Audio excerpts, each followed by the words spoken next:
Հնդկաստանի և Պակիստանի լարվածությունը օր-օրի ահագնանում է, կողմերը միմյանց պատերազմով ու միջուկային զենքով են սպառնում։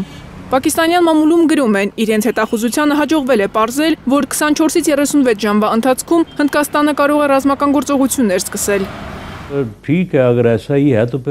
Աշխարհի համար աղետ կլինի, եթե երկու միջուկային տերությունները հարվածեն միմյանց։ Այդ աղետը կանխել չի լինի։ Իսկ թե ինչ գործողություններ կձեռնարկի Հնդկաստանը, Պակիստանի կառավարությունը չի պարզաբանում։ Ի տարբերություն Հնդկաստանի, պատերազմում քիչ բան ունենք կորցնելու, հայտարարել է Պակիստանի վարչապետի խորհրդական Ռանա Սանուալլահ Խանը։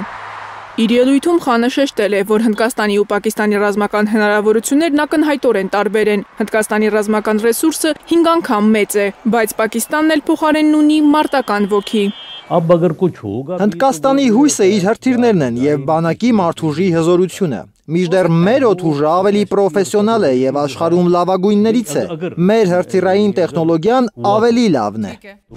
Ապրիլի 22-ին Հնդկաստանի կողմից կառավարվող Քաշմիրի Փահալգամ քաղաքում 26 մարդու կյանք խլած ահաբեկչական գործողության համար Հնդկաստանը մեղադրում է Պակիստանին։ Պակիստանն իր մասնակցությունը հերքում է։ Հնդկաստանի ներքին գործերի նախարար Ամիտ Շահը հայտարարում է. Հնդկաստանում խաղաղությունը խարխլող ոչ մի ահաբեկչի չի խնայի։ Հարձակումից հետո հնդկական անվտանգության ուժերը ձերբակալել են Քաշմիրում ապրող ավելի քան 1500 կասկածյալների։ Ես ուզում եմ բոլոր ահաբեկիչներին ասել, որ սա ճակատամարտի ավարտը չէ։ Ահաբեկչության համար պատասխան է տալու ցանկացած մեղավոր։ Լինի դա հյուսիսարևելյան ապստամբություն, ձախակողմյան ծայրահեղականություն, թե ահաբեկչություն Քաշմիրում։ Հնդկաստանի վարչապետ Նարենդրա Մոդիի գլխավորությամբ հակահարված ենք տալու։